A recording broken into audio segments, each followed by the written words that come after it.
Welcome to Free Thoughts. I'm Trevor Burrus. And I'm Aaron Powell. Joining us today is Ryan M. Yonk. He's in the Department of Political Science at Utah State University. He is the co-author, along with Randy Simmons and Kenneth J, of Nature Unbound, Bureaucracy versus the Environment. Welcome to Free Thoughts, Ryan. Thanks for having me, Trevor. It's great to be here to talk a little bit about it. So what's wrong with the way that we think about ecology and the environment? Well, just about everything, Trevor. I mean, most people, we think about ecology and we have this grand notion. Most everyone's heard of John Muir, and they think about ecology and say, these are these great cathedrals in the mountains, and we need to get everything into balance so we arrive at perfection. But it turns out nature and ecology in particular have almost nothing to do with being in balance. An economist might call it equilibrium, but nature doesn't exist ever in equilibrium, and almost always we think about our vision of what we want nature to be as some sort of notion of something static from the past. That usually does not involve humans. Almost never. It almost always involves somehow how do you separate humans out from what's going on in the environment. And the more you can separate them away, the easier it is for lots of folks that think about environmental policies, particularly from the environmentalist side. Then you have a way to get to this romantic notion of some perfect, almost Adamic state in the past where humans are not influencing their environment. It's always struck me as odd, which is why yours is the first book I ever found that dealt with these questions that I remember when I was being taught environmentalism stuff as a kid, of course, and indoctrinated might be a better word. But I sat there and I asked a teacher one time in 6th or 7th grade, I said, what's the difference between a beaver dam and a human dam or a human building in terms of environmental effect? Is one of those natural and the other one not? And she got kind of mad at me. Well, yeah, I mean, because on its face, the assumption is that, well, it's patently obvious what the difference is. The difference is that one is constructed by humans to change their environment, and the other is constructed by a natural part. But it turns out that all of these things are species, and I include humans as I talk about this, in their attempt to modify their environment to make their ability to live and live well easier. And so the beaver builds a dam, humans engage their environment to make change, and I don't have a clear way to say which of those are natural and which are not. Unfortunately, the sort of shorthand has become that for something to be natural, it needs to be absent man. And that's become almost always what the focus is, that it can only be natural if a human being is not involved. Is there, though, it seems like there's a difference of scale at the very least. A beaver dam is a rather small thing that impacts a small portion of a lake or stream or whatever, whereas the Hoover Dam is enormous, and that most of humanity's environmental changes that we have created throughout our history have been of vast scope in a way that seems, at least on the surface, to far outweigh anything that other species are doing. Yeah, no, I think that's right. But I think that part of the issue there is most of the discussions about these things are not focused on scale, because I'm very sympathetic to the scale discussion about that humans are able to impact their environment on a much larger scale. But fundamentally, the discussion starts not with that question of scale, but with a question of whether or not man was involved and as man is influencing his environment, rather than what's the scale or the actual outcomes of that intervention. And I think that's where the discussion about environmental policy, particularly its foundations, would be useful to go, because, yes, human beings have a profound and sometimes negative effect on their environment, but so too do other animals, depending on how you measure what a negative impact is. Because a beaver dam that blocks a stream creates new habitat for beaver, but it also it takes away habitat from other species. And so that's the sort of discussion I think that would become useful, not one whether or not man was involved in it, but in fact the actual impact that's being had in a real meaningful way. And scale becomes a really big, important part of that. But unfortunately, lots of the discussion and ultimately lots of the policy requirements and regulations do relatively little to distinguish actions based on their scale and their impact. Instead, they're based on whether or not, on how and in what way the action is being taken as their initial place to begin, whereas scale would be, I think, a valuable way to do it. I had a conversation recently with a friend of mine's father who's a PhD ecologist, and I spent a very long time trying to figure out what he did. I mean, he studies things, but I was trying to figure out the basis of any normative claim that he would make. It would say, well, this is out of balance, or, I think he studies whales in particular, and he lives in Alaska. And so the question of, well, we need to fix this or normatively do this. What would an ecologist, how do they conceive of their jobs in the sense of, because you would be maximizing one thing, say the elk or the wolves, but then you'd be minimizing other things, and saying that it's in balance, but of course it's not about. What do ecologists think about what you're saying? Well, so ecologists themselves, ecology as a discipline, especially an academic discipline, hasn't relied on a balance of nature sort of philosophy in a couple of decades.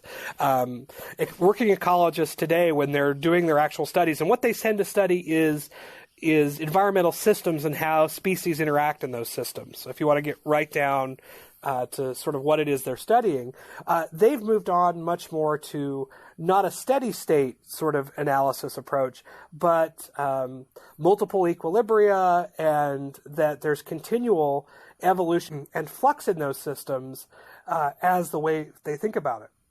Now, what gets interesting is what happens when ecologists leave the academic realm and start to make public policy recommendations, because there's a switch that seems to occur where they pivot right back to balance of nature arguments, despite the fact that their own academic work doesn't focus on it. This puts me in mind of there's a poster up, an advertisement up on the side of a bus stop around the corner from Cato that is, I believe, from the National Geographic. And it has a picture of a cute koala bear mom with two koala bear babies holding on to her.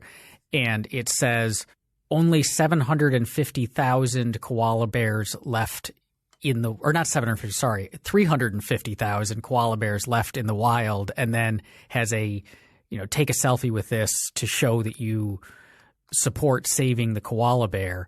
And my response when I saw that was – you have to see these kinds of things, but like 350,000 koala bears is a lot of koala bears. I'm also not sure how many there should be. Yeah, no, how do you – I mean, that's the human population of Iceland. Like, how do you make that normative claim of what the proper number of koala bears is? There's not a clear answer, and if you read most of what the estimates try to do is they try to figure out what the historical populations were, and so this is sort of I have no actual knowledge about koala bears, but some of what we've looked at in some detail are things more like the bison on the American plains, those sorts of things, where for years there was these discussions about what the right numbers were, but they were based on assumptions that Native Americans weren't having interaction with them, or that the change in the populations that should exist should be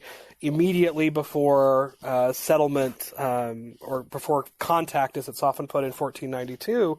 But there's no clear reason why that's the case. And in fact, most of the good sort of scientific ecology literature suggests that, well, the right number is a result of complex interactions between the environment, the other species that exist there, the impact of various climate situations.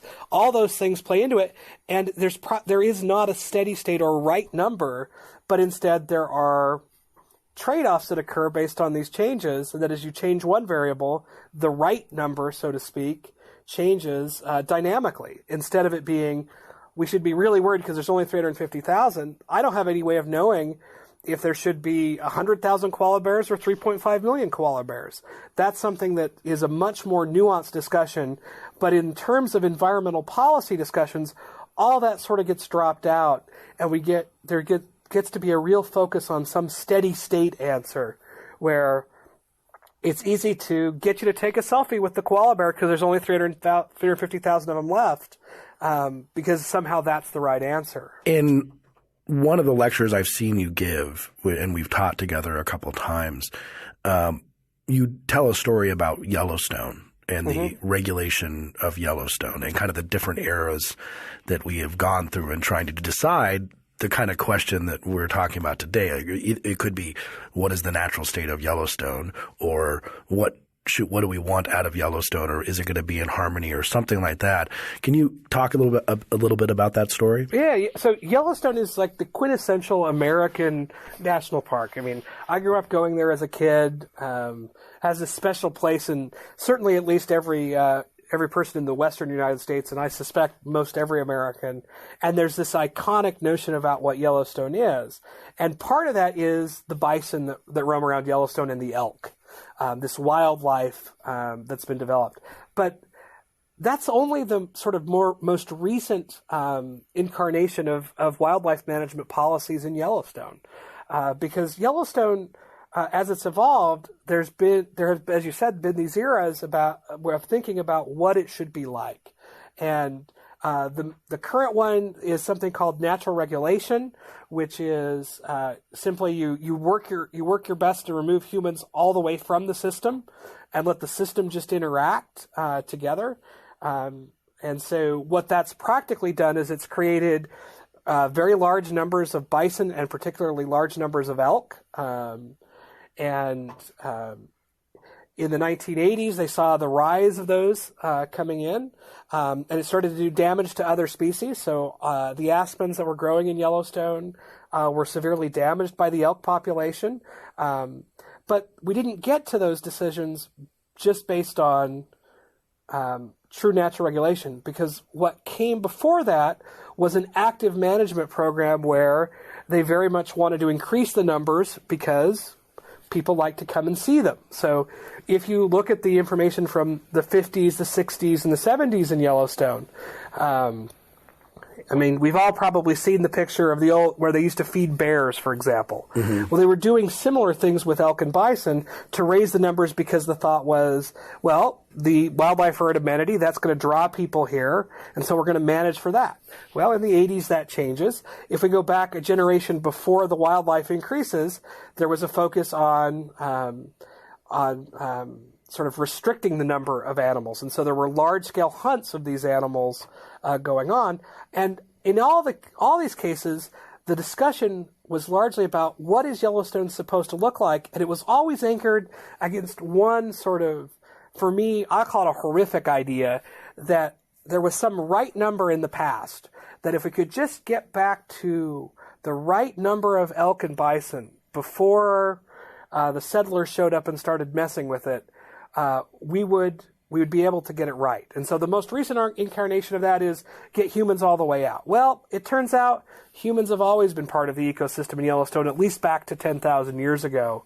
And so what we get is pretty dramatic responses to the policies that we put in place, and simply trying to remove humans are not exempt from those policies having the impacts. And what ends up happening is, as we mess with these things, we end up doing some substantial damage to places like Yellowstone as we sort of pivot from attempt to attempt. You mentioned, I remember in the lecture that they removed the native population from Yellowstone. Yeah. And I think John Muir was not a big fan of humans living in the environment in that way, too. No, John Muir was not a fan of the Native Americans that were living in Yosemite. In fact, his first order of business in attempting to preserve it was to move the Native American population out of the Yosemite Valley by force if necessary. And then the wolf population goes up. And then, at no point, and this underscores the discussion, at no point did anyone go, well, the real apex predator in this ecosystem was man.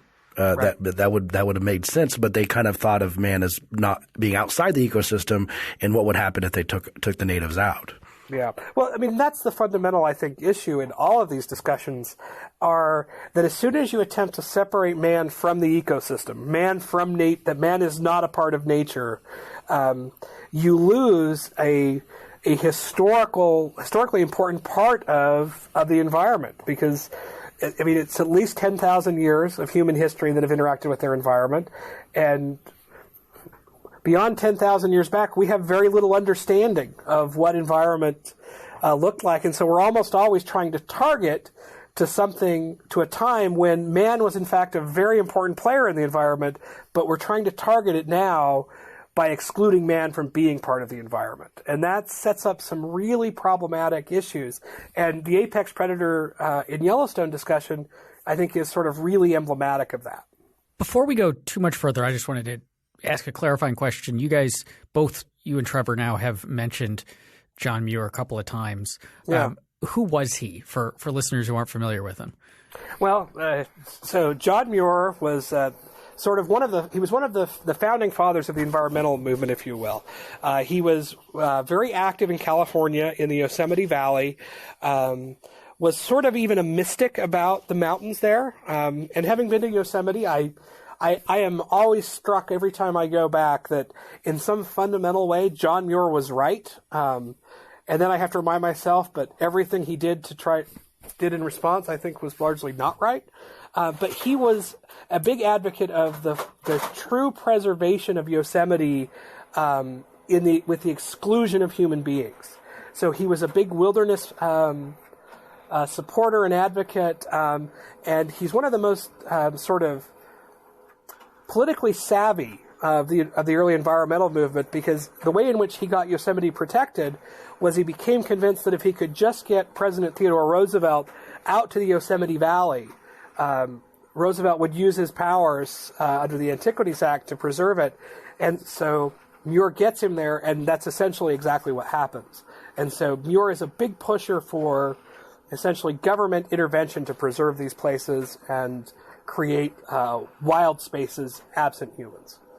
Getting into some of the more specific topics of the book, laying the groundwork for the way you think about environmentalism, you and your co-authors, you have a few terms that you employ. One of them is political ecology. Mm-hmm. What does that mean? Well, so political ecology, as we use the term, we mean essentially the politicization of ecological goals and understanding to arrive at some particular end. It's a little bit of a tongue-in-cheek appropriation of a term from Marxist economists, actually, that speak to political ecology as being what should be one of the end goals of the political state. But what we're really talking about there is that as you start to politicize these ecological questions, these questions of the environment, you're going to get all of the sort of problems that come along with taking something and putting it into the political or governmental sector. And so when we talk to political ecology, what we're speaking to is this notion that these are ecological decisions that are now being made in the political realm. And then what about political entrepreneurship? Yeah, and political entrepreneurship, again, is a little bit of a term of art that we use to talk about the notion that just like an entrepreneur can work in a market, political entrepreneurs scan the political system and the policy realm and see openings to get what they want by taking action through that realm. And so they go. They may lobby government for regulations. They may lobby government for set-asides of Yosemite. And so John Muir is sort of the quintessential early political entrepreneur because he saw the opportunity to get what his preference was achieved by going directly to Roosevelt and saying, hey, you should preserve this incredibly beautiful place. But it's essentially taking action through the political realm because you see an opening or an opportunity. It's for listeners that know anything about Kersnerian entrepreneurship, that's really what we've grafted onto there, and all that is it's the awareness of unexploited opportunities. So then, going back to Yellowstone as our example, if the wrong answer, according to you and your co-authors, is we should try to preserve this in some man's presence state. But at the opposite end, we probably don't want to, or we can stipulate that we don't want to say just privatize it, sell it off, and let it get turned into shopping malls, or I guess now it would be like server farms or something. I mean, maybe we want to privatize it, but that might not be what happens. Like, let's say that's not our goal. So in between those two, what's then the proper way to think about, say, Yellowstone, what we're trying to preserve, what state, how to get there, how to identify it? Yeah, so my answer to that is a little bit of the standard Weasley economist political scientist answer, and that is, well, it depends. Because our big objection, I think, to the discussion about Yellowstone is the idea that somehow they're going to be able to achieve all of the ends that they want by going back to this romantic notion. And as you try to get to the romantic notion, you have lots of negative outcomes. Now, maybe the most important value that they're trying to achieve is the absence of human intervention in the ecosystem. Well, if that's the case, then you've essentially designed the system to get exactly the results that you do. But the bigger question is, what is it that, and I'm going to use a term here that drives me bananas when others use it, what is it that we want Yellowstone to be? And then we need to have actual rational discussions about how do we get to those ends, rather than this romanticized version about we can just get back to the past that never really existed. And that's our big objection in Yellowstone, is folks are trying to get back to a past that never was. It's sort of when I was growing up, my grandmother had a real affection for the 1950s. But it wasn't the 1950s that ever actually existed. They were the 1950s that she'd created in her mind. And remembered sort of through the rose-colored lenses. And so if you try to go to something that never existed, you're going to end up with all sorts of weird policy outcomes. Because there's a whole range of solutions we could do in Yellowstone. Trevor indicated it is possible to privatize. I think that's unlikely. It's also not my own personal preference for that area.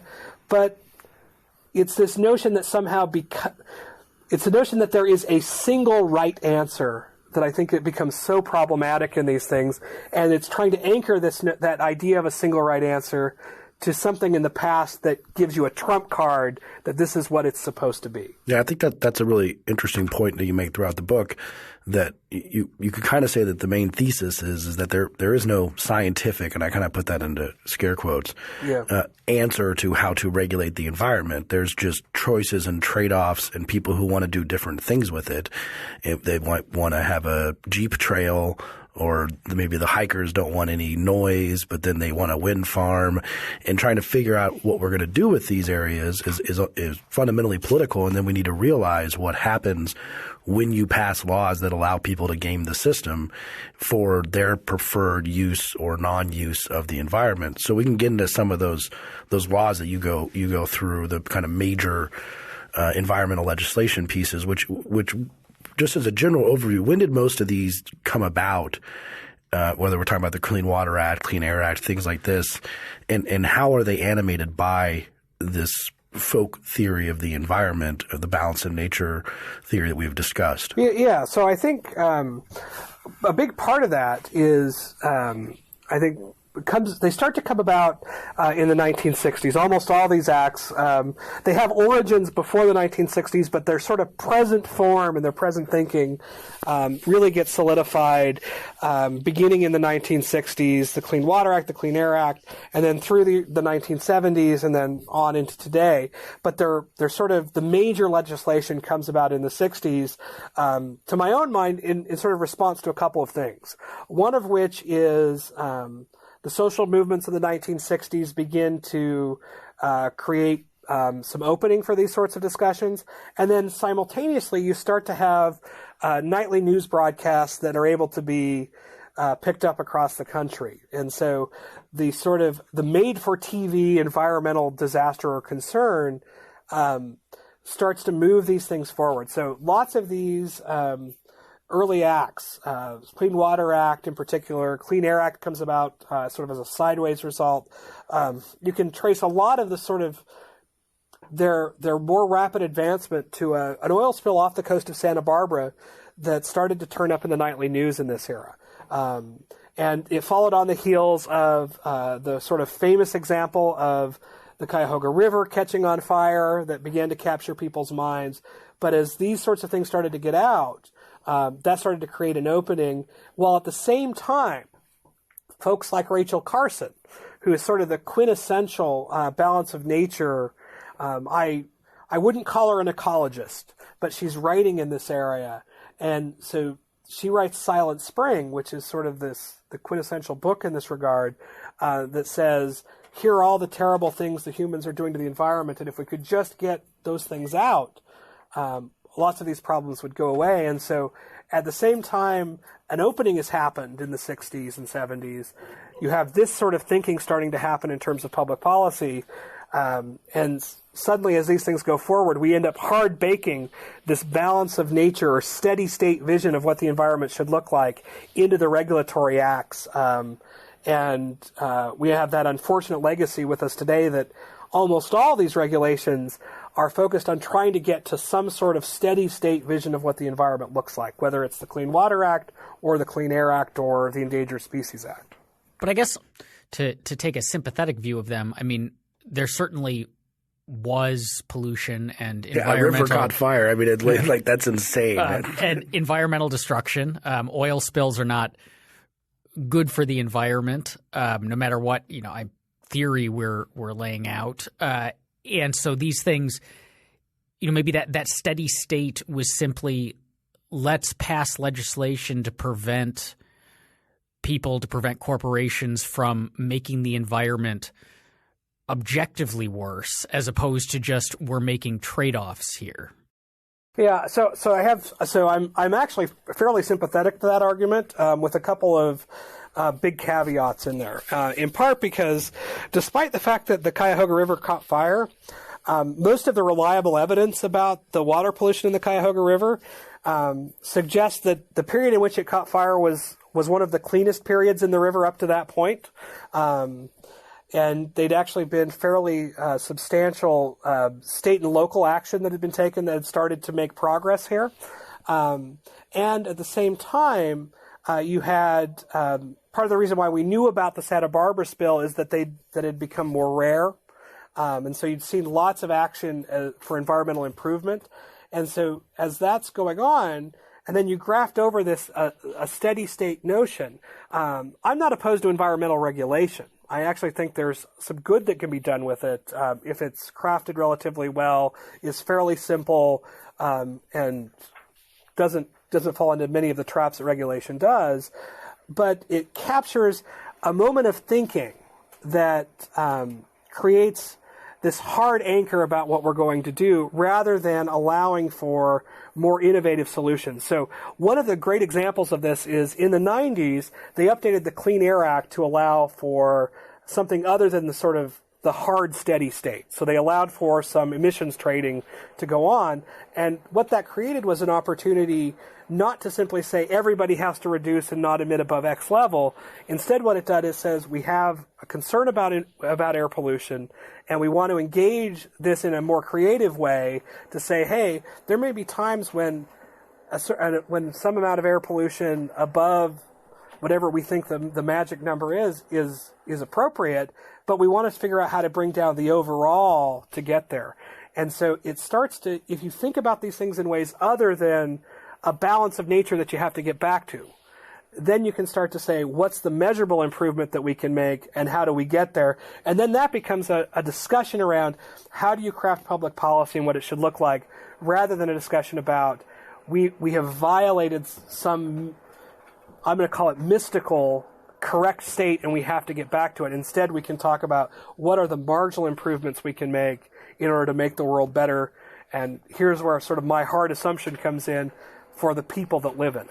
So when we talk about some of these famous laws that are still in effect with amendments today and are pretty well known, Clean Water Act, Clean Air Act, Endangered Species Act, National Environmental Policy Act, for example, would you have voted? I mean, I guess we can take each of them in turn, but would you have voted? Do you think you would have voted for them at the time or written in support of them?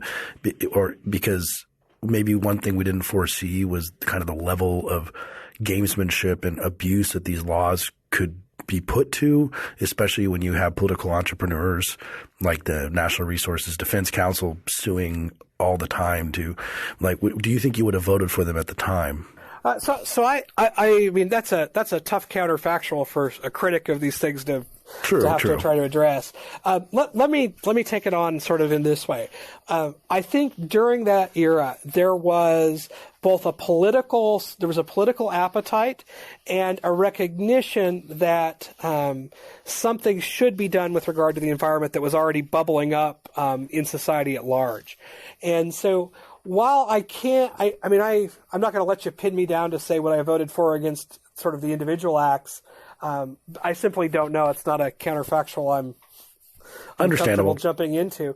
But I think that there was a real appetite for legislative action across a number of these areas, and so I think in general there was a fair bit of support for these kinds of actions, and I believe that I much more am interested in how do you craft sort of societal level responses where instead of it being sort of imposed order, you figure out how to get to emergent order, and what that probably meant was eliminating some of the preferences that polluting industries had under lots of sort of the old regulatory regime to allow for the sort of public's preferences to get expressed more directly. And so I think that's an interesting alternative approach to go at, because lots of these things didn't happen, and this is, I think, one of the great misnomers, is lots of these things didn't happen just because of unfettered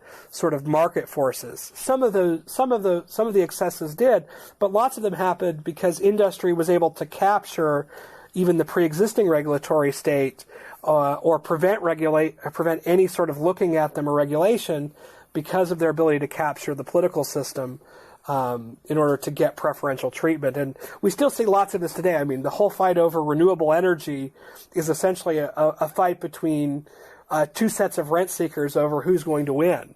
It's not really a question about what works. It's a question about what privileges will be enshrined in law for the industries, and that ends up, I think, creating really bad public policy for us all.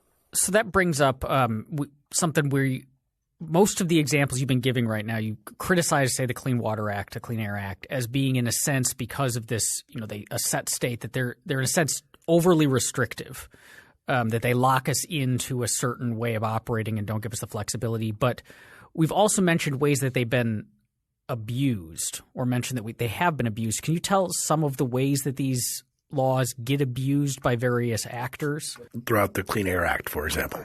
Yeah, I mean, the Clean Air Act, you have to pick the hardest example, Trevor. But, is that the hardest one? I mean, by far. Oh, well, there's some pretty good rent seeking going on there. Yeah, no, there's a ton of rent seeking going on there. And that really, it's about, so if you think through the scrubber requirements in the Clean Air Act, which for listeners that don't know what a scrubber is, lots of emissions, particularly power generation emissions, had a requirement put in place under the Clean Air Act that they had to install scrubbing technology to remove sulfur compounds and others from the emissions that they were putting out.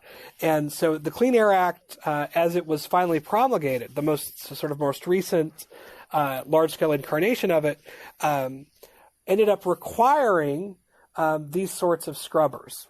And basically what it meant was that you had to use one particular approach, and the way the regulation ended up being implemented was that it made it very, very difficult to replace the technology and comply. And so you ended up locking in this specific set of essentially power plants that were able to continue with the scrubbers, and made it tougher for different power plants to come online.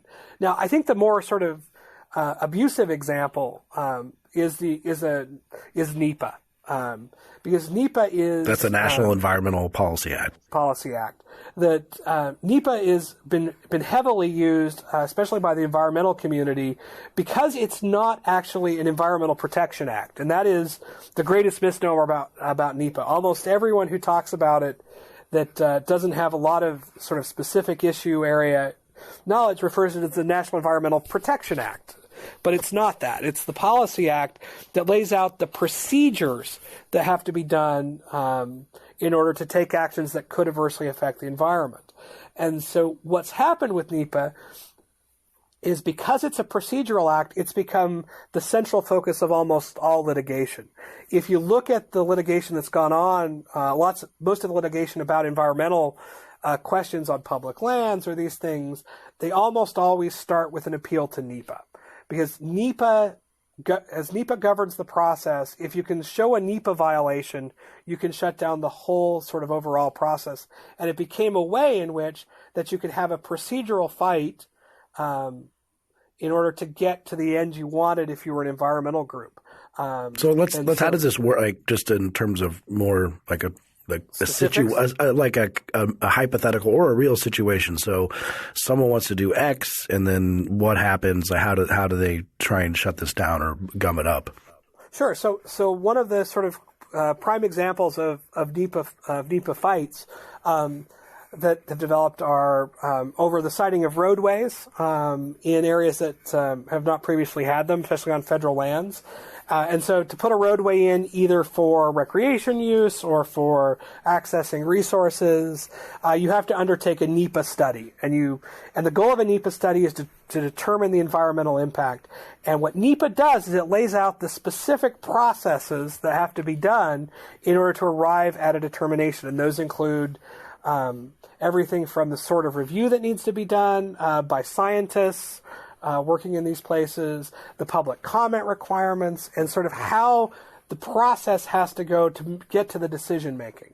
And so often what happens is rather than attacking the desire to not have the road, they attack how the decision was made that the road would have little environmental impact. And so if they can demonstrate that the NEPA process wasn't followed at any step along the way, it allows them to essentially litigate over that and shut down the final approval determination, which then prevents the project.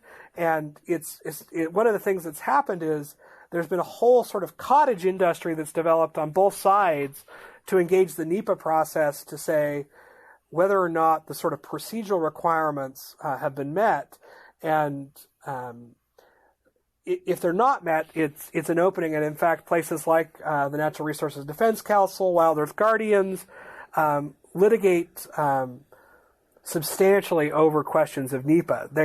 If you read some of the cases, there's very little reference to actual technical violations of the regulations that would likely happen. Instead, they've attacked the determination process of whether or not there would be an impact. And if they can do that, they create the ability to end the product without have to actually demonstrating an underlying violation. So is this working on the theory that do you think that they say, okay, they're building a road through a forest and we regard that road as tainting the forest, and so we're going to do everything we can to stop there from being a road? Is that why they go after these things? Yeah, I think that's in large part. I think they have a set of preferences, and this is one of the ways in which they are able to actualize those preferences. And specifically, the two groups I just mentioned, although Wild Earth Guardians even more than our NRDC, have a real image of what we want to do is minimize or eliminate the impact of humans on the environment to whatever extent is possible. And so I think that's large scale what the motivating factor is. And I actually think most environmentalists are very genuine in their beliefs. I think they're I'm sure. Yeah. These are things they strongly hold as beliefs. I have a different understanding of what I think is important. And what's allowed to happen is you've essentially created the opportunity for rent seeking in terms of the policy rents as opposed to our more traditional understanding of rents, which are monetary benefits that they can get. So instead of rent seeking for subsidies, groups are able to use NEPA to rent seek for their preferred policy outcomes.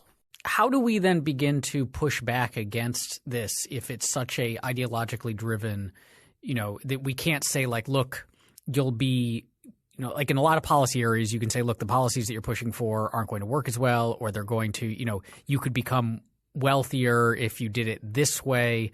But with this, if the goal is very clear, which is to prevent mankind from spreading into the environment more than we already have, there's not really, You can't say, well, how do you negotiate with them? And if you can't negotiate with them, how do you begin to lessen their influence over the existing processes? I mean, are these, I guess one way to ask, are these really fringe beliefs? Like it's just a handful of super ideological people who, because the laws were structured the way they are, can exercise enormous power? Or is it that these views are also fairly widely shared among Americans, so it would be harder to shift the policies? So how do we begin to push policies in the right direction? Yeah, so there's sort of I think a real sort of two-pronged response to that. The first is in terms of sort of the hardcore balance of nature, folks. That's relatively fringe. I mean, you wouldn't pick up a whole bunch of that, I don't think, in the American population. I think when push comes to shove, if they have to make marginal decisions between environmental benefits and humans, generally humans probably win out in that scenario. But I think the policy question then is, well, how then do we start to talk about policies like this in such a way that we can acknowledge that we want to do something, the environment's important and we want to set up the best opportunity to have a clean and prosperous environment, while at the same time recognizing that we live in a world of trade-offs. And so it's not possible to have everything that we want. And so partly that's a matter of helping dispel some of the romantic notions. And I think that's the sort of real, in terms of policy work with the general public, is starting to figure out how to talk about the fact that this isn't what ecology is. Ecology is dynamic in these sorts of ways, and we should be thinking about it in terms of that rather than the sort of bedtime stories we were taught in elementary school. And to be frank, that's going to be a long-term tough sort of change. But in part, it suggests to me at least that revising and reviewing some of the major policy acts could be useful. And so the simple one, I think, that based on our NEPA discussion is having a procedural act to make these determinations, I think, is valuable. But NEPA has become so complex that it becomes an easy way to have the most extreme position put into policy as opposed to actually weighing out the environmental costs and benefits of it. And so reforms to NEPA that push it in that direction, I think, would be useful. Reducing the ability to heavily litigate over these things, I think, could also be useful. I think that's some of the places to start. It's interesting because it is in kind of underscoring the point of the book about political entrepreneurs or groups using these laws to achieve their very non-negotiable preferences. Mm-hmm. It reminds me of a great comment that has been made. It was made by our colleague Peter Van Doren, who's a favorite guest here on Free Thoughts. But he was asked about ANWR when they were talking about the Alaska National Wildlife Reserve and whether or not there should be drilling in ANWR. It's very easy for someone to say, the Sierra Club, to say, absolutely not. We're not going to compromise on this. There's no drilling in ANWR. And then you give them the ability via some of these laws to gum up the works. But Peter had the suggestion to give ANWR to the Sierra Club. Give them the actual land, and then they can actually decide with costs and benefits that they have to experience whether or not they care that much about letting oil drilling happening in a very Arctic, unvisited national wildlife reserve, or maybe they'll allow some oil drilling there and then use that money to save, like the Florida Everglades, someplace where people might actually go more often, and actually try and get these groups to make trade-offs about what they value as opposed to just stating this is infinitely valuable to me. Yeah, I mean, what's interesting about that suggestion is for a while, there were some groups that were trying to do something like this. And what they found was it became very difficult for them to operate in sort of the environmental sector when that was their approach. I'm thinking particularly of the Nature Conservancy, who had done a lot of really good work about putting together private solutions to these things and who got extreme pressure to go back to a more traditional sort of political entrepreneurship model as opposed to lots of the things that they were doing. So one of the most interesting things they did early on when they listed the wolf in sort of the western United States as endangered, Nature Conservancy started a program basically to compensate ranchers for livestock that were killed by wolves. And it worked okay for a while, but there started to be lots of cross pressures about that. Why are you compensating them for something that is the right part of the environment? That's natural, yes. That's natural. And then at the same time, you started to see gaming of the system on the other side. And so it became hugely problematic, and ultimately Nature Conservancy is doing much. They still have these sort of impulses to want to do it this way, but they're much more the traditional sort of environmental group model. You mean that being no? Yeah, exactly. I should say that this book presents only one side of the issue. There's a whole other book that eventually I'm going to write that talks about industry's pressures in the same way, because it's not as though industry is exempt from these things. Industry, the extractors lobby for the same sorts of preferences. They just because they have a different preferred outcome, they tend to be more willing to negotiate on the particulars so long as they're able to engage in their trade. But they're also perfectly willing to try to get preferential treatment through political entrepreneurship when that's the avenue that maximizes their preference. We're almost out of time, but I do want to get to one thing before we go about the Endangered Species Act. Yeah. And maybe that's a good way of kind of finishing out the show, because it is classic, about as extreme of this is how things should be. We have to keep nature in the balance. All species are equal. Mm-hmm. We need to stop building dams in order to save the snail darter. And you think A, it's wrong-headed. Some species maybe should not be saved, and B, it might actually harm endangered species. Yeah, no, it certainly can harm endangered species, and I'll circle back to that in a second. But I think the dynamic story of what ecology is, if you look across the history of the planet, it is a history of struggle and extinction. It is not a history of every species continues indefinitely, which is sort of the premise of the Endangered Species Act. There are some species that, as they've evolved and adapted to their environment, if their environment changes, they're no longer well equipped to continue. They no longer evolutionarily match up, and extinction is both a natural and an important part of ecology. Now, that having been said, especially at the extent of their range, which is a thing you put out in a book, which I never really thought about before. There might be a bunch of Canadian lynx in the Canadian Rockies, but getting down into the Southern Rockies, that's right on the edge of where you'd find any of them. So calling them endangered there is a little bit silly. It is. I mean, and again, that's part of the problem of the arbitrary lines that we draw on maps and call countries, or states or wherever. So what is the population like in another location, or what does it mean? What is a species? How different do you have to be to actually be a species?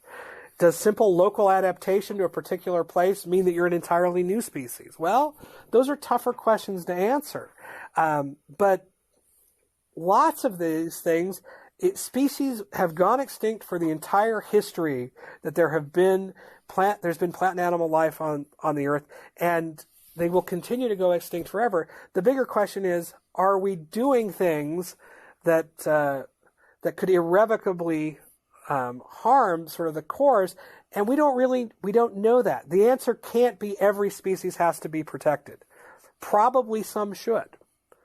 But there are some that are so micro-adapted to their local situation that they probably are going extinct. And that's I think, it's a really tough thing to get your head around, but it's a natural order. If you look at one of the things I do in the lectures, I think one of the ones you've seen, Trevor, is I put up two pictures, one of a very orderly garden and one of sort of the backyard jungle that occurs in the American South if you let it go for very long. And talk a little bit about the fact that what's going on in the garden is man has tended that. And each species is given its opportunity to grow in its particular place. In the jungle environment that's grown up in the backyard that's left alone, every species is competing with one another in an attempt to propagate its own species forward, and they are ruthless in that competition. And they're pushing for other species to not get resources. And that is actually the story of ecology, not some story about a steady state in the past. And how does the Endangered Species Act actually hurt those species? Well, this one, Endangered Species Act has the ability to create different incentives for folks that find species on their property that no one else knows about. It's often referred to as shoot, shovel, and shut up.